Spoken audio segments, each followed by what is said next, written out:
After my first paycheck, my husband's family held a meeting and told me, as a new member of this household, you owe 60% to the family fund. His brother added, your role is to earn and shut up. You're not here to have opinions. My husband nodded and said, don't embarrass me. I didn't fight. I just opened a new bank account in secret. And what I did with that money 6 months later made them all show up at my door, pale and begging. I still remember the way they looked at me that night, like I was a stranger who'd wandered into their home uninvited. I had just come back from my first week at my new job. It wasn't anything fancy, front desk at a small dental office, but it was mine. After years of supporting my husband through school, pushing aside my own plans, this job was the first thing I'd done for myself in a long time. I got my first paycheck and felt proud, even excited. I thought maybe we'd go out to dinner, celebrate a little. But instead, he told me his family wanted to have a meeting. Just a family talk, he said. I didn't ask questions. I trusted him. We sat around the dining table, his mother, father, older brother, his brother's wife, and my husband. I sat at the end, like a guest. His mother started first.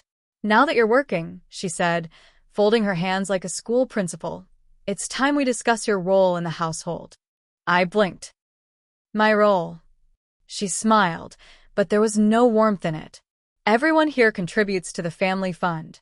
Since you're now earning, you'll be expected to give 60% of your paycheck. It goes towards shared costs, bills, groceries, family needs. His brother chimed in before I could answer. Your job isn't to question it. Just earn and shut up. You're not here to have opinions. I waited for my husband to say something. Anything. To laugh and say they were joking. But he didn't. He didn't even look at me. Instead, he just said, don't embarrass me. I think something in me stopped moving right then. My mouth went dry. I felt small. Smaller than I'd ever felt in my life. Like I didn't exist as a person, just a resource. I nodded once and said, okay. They probably thought I was weak. Maybe even stupid. I didn't argue. I didn't cry. I just excused myself and went to bed. But I didn't sleep that night. I stared at the ceiling until morning, thinking about every time I'd bet myself to fit into that family. Every dinner I cooked without being thanked. Every holiday I spent alone while they decided I wasn't family enough to join their celebrations. And every time my husband stood by and did nothing. The next day, I opened a new bank account. Quietly. I made sure the statements went to a new email. I had already set up direct deposit, so I rerouted my paycheck. I still gave them money. But only small amounts, enough to make them believe I was following their rules. The rest I saved. Every dollar, every cent. I started keeping notes. Not just in my head, on paper. Times they insulted me, times they pressured me, times I was treated like nothing more than a maid with a paycheck. I documented everything. And I waited. I started getting smarter with my money. I learned about savings accounts, how to invest, how to track my spending. I taught myself things I never thought I'd care about. It gave me power. It gave me focus. Every time they told me I should be grateful to be part of their household, I smiled and nodded, and added another line to my notebook. At home, things only got worse. My husband stopped talking to me unless it was about chores or money. His mother made snide comments about my clothes, my cooking, my attitude. I kept working. I kept saving. I learned to move in silence. I learned that revenge doesn't come with screaming. It comes with patience. 6 months passed. And then I got the call from the bank that changed everything. I had saved enough for a down payment on a house. A small one, but clean, solid. Mine. I had gotten pre-approved. I didn't tell anyone. I just took a day off work, signed the papers, transferred the money, and picked up the keys. When I came home that night, they were arguing in the living room about money again. My husband was red-faced, his brother yelling about late bills, their mother accusing me of not giving enough. I stood there, holding the envelope in my hand. I paid off the car today, I said quietly. They all stopped talking. My husband frowned. What car? Our car, I said. Except it's not ours anymore. It's mine. I paid off the rest. And I changed the registration. It's in my name only. What the hell are you talking about? He asked, standing up. I also gave notice on the apartment lease, I said, pulling out the paperwork. It was in my name, remember? Because I had the better credit. I canceled the utilities. And I moved the last of my things out this morning. Moved out? His mother repeated. I nodded. I bought a house. Paid for it myself. I'll be moving in tonight. His brother actually laughed. You? Bought a house? I did. The room went quiet. My husband stared at me like he was seeing me for the first time. I waited for him to say something, anything, but he just stood there blinking. His mother's voice shook when she said, You can't just walk away. We're family. I looked her straight in the eye. No. You're a collection of people who treated me like labor. Family protects each other. You only take. I turned and walked to the door. I didn't look back. I didn't need to. The night I left, I drove in silence. My phone buzzed every few minutes, calls from my husband, his brother, his mother. I didn't answer. I parked outside my new house and just sat there for a long time, staring at the porch light I'd left on earlier that morning. The keys felt heavy in my hand, not because of fear, but because it was the first time I truly felt free. I spent the next few days setting up my new life. It was quiet, peaceful. I bought groceries, set up my space, and went to work like normal. I didn't tell anyone where I was. My coworkers didn't ask questions, they just noticed I looked more relaxed. Like a woman who had dropped a weight she'd been dragging for years. But peace doesn't last when people like that realize they've lost control. The first knock came 3 days later. I looked through the peephole and saw him, my husband, standing there with his hands in his pockets, his face pale and sunken like he hadn't slept. I didn't open the door. Please, he said, not raising his voice. I just want to talk. I said nothing. He came back the next day. And the day after that. Each time, he stayed longer, waiting on the porch like I owed him something. The fourth day, his brother came with him. You're making a mistake, his brother said, his voice sharp, like he was used to being obeyed. You're embarrassing our family. I opened the window, but didn't step out. This isn't your house, I said calmly. And I'm not your employee. You think you can just walk away from this family? He snapped. I already did. I shut the window. That night, someone slashed one of my tires. I didn't report it. I bought cameras instead. Set them up around the house. Put up a gate. A week later, I got a letter, handwritten, desperate, from my husband. He begged me to come back. Said things had gotten out of hand. That his mother was sick. That they were struggling without my money. That he missed me. He even added, You proved your point. I didn't answer. I saved the letter in a folder with everything else. Then something strange happened. I got a call from my old landlord. He told me someone had tried to break into the apartment after I moved out. Nothing was taken, but the lock had been tampered with. He thought it was odd and wanted to warn me. I knew who it was. Then came the messages from his mother. Voice notes this time. Her voice cracked with emotion. You've torn this family apart, she said. You're selfish. Vindictive. A woman like you doesn't deserve to be alone. That's not natural. You belong with your husband. There was something chilling in the way she said it. Not love.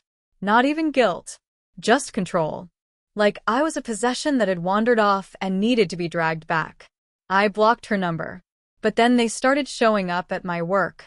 My husband stood across the street one morning just watching. Didn't speak. Just watched. That night, I changed my shifts. Told my boss everything. She gave me security escort from the parking lot. That's when I knew I hadn't just escaped a toxic family. I'd escaped something darker. Because they weren't begging, because they were sorry. They were begging because they were falling apart without someone to bleed.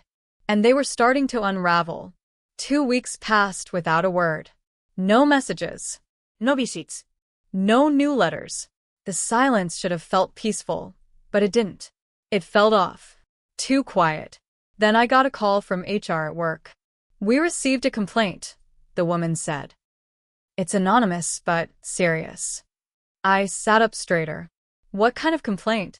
They said you've been stealing from the company, manipulating patients, billing them for services they didn't get. They gave dates, times, fake ones, of course, but detailed. I felt my stomach twist. You know that's not true. We do. Your records are clean, and the patients they mentioned have nothing but good things to say about you. But we have to log it, formally. Just wanted you to be aware. I thanked her, hung up, and stared at the wall. They were trying to destroy everything I'd built. Not with fists, but with lies. Quiet lies. Dangerous lies. I went home and pulled out the folder. Added another page. I labeled it Smear Attempts. I hired a lawyer the next day. Told her everything. What they'd said, what they'd done, and what I feared they'd do next. Good, she said. You're smart to come in now. We can document everything, send cease and desist letters. But we need to keep a record of every move they make. Then 3 days later, the real twist came. I got a call from a number I didn't recognize. A woman's voice. Nervous. Hi. Is this the woman who used to be married to Daniel? I froze. Who's asking? My name's Kira, she said. I've been seeing him. For a while. But something's wrong. I didn't speak. She went on. He said he was divorced. That you'd stolen from him. That he was recovering from the trauma. But... Her voice shook. He moved in with me 3 weeks ago. He's been asking for access to my accounts. Said we should build trust. Like, as a couple. I finally spoke. He did the same to me. Silence. Oh my God, she whispered. I thought I was crazy. I met her in person 2 days later. She was young, early 20s. Sweet. Tired. Confused. She showed me screenshots of messages. Voice notes. The same words he once used on me, now recycled for someone new. Promises of a future. Guilt trips. Pressure to prove love by giving money. And now threats. She wasn't just some new fling. She was the next target. They made me think I was the problem, she said, her hands shaking. They talk so calmly, like you're the one who's unstable. But they're cold. So cold when you say no. I gave her my lawyer's card. And that night, I realized the truth. It wasn't just about control. It was a pattern, a system, a whole setup of emotional theft, financial pressure, and fake family unity. Designed to trap people like me, like her. I had escaped, but there were more like me, and maybe it was time to stop running. I didn't sleep that night. I sat by the window, thinking about Kira, about myself, about all the women before us who probably didn't even know what had happened to them. Just left with broken bank accounts and broken trust, thinking they had failed, when really, they had been prey. The next morning, I called my lawyer. We're not just filing letters, I told her. We're going after them. And we did. Kira agreed to join me. We gathered everything, her screenshots, my folder, my bank records, her messages, the voice notes from his mother, even the fake HR complaint. My lawyer reached out to 2 more women we found through social media, ex-girlfriends of his brother. One of them had been pressured into signing over a car loan. Another had been pushed to take out credit cards in her name. It was a pattern. Not just one man, but a family. A system. We filed charges, harassment, fraud, identity theft, and financial abuse. It didn't all stick. But enough did. They were served papers at their front door. My husband came to my house after that. Bangs on the gate. Shouts through the camera. You're ruining my life, he screamed. You'll regret this. I watched from behind the curtains and said nothing. The next time I saw him was in court. He looked smaller. Not because of the suit, but because his lies were laid bare. His brother stood beside him, pale. Their mother sat stiff on the bench behind them. For once, no one spoke. No one smiled. The judge didn't go easy. My husband was found guilty of coercive control and financial abuse. His accounts were frozen. He had to pay restitution to me and the other women. His brother was hit with fines for fraud. His mother received a restraining order after her messages were presented. Cold, cruel, full of entitlement. I didn't celebrate. Not there. Not in the courtroom. But when I walked outside and saw the sunlight, I breathed different. Free. They lost everything. The family fund? Seized for investigation. Their apartment? Evicted after unpaid debts caught up. The new victims? Gone. Protected. Warned. They couldn't use the same tricks anymore. A few weeks later, Kira and I stood in my kitchen. She brought flowers. "How did you survive it?" she asked. I didn't answer right away. I looked around. At the quiet, the safety, the strength I had built from scratch. I stopped asking them to see me, I said finally, and started seeing myself. We stood there for a long time, not saying much, just knowing. Later that month, I used some of the restitution money to start something small. A group for women leaving controlling relationships. Not a shelter, just a space, a table, a few chairs, a hot meal, a place to be believed. It wasn't revenge anymore. It was repair. And it was mine. All of it. They had taken pieces of me for years. But I built something from those pieces. And in the end, I didn't just survive them. I buried them with silence, truth, and the one thing they feared most, a woman they could no longer own.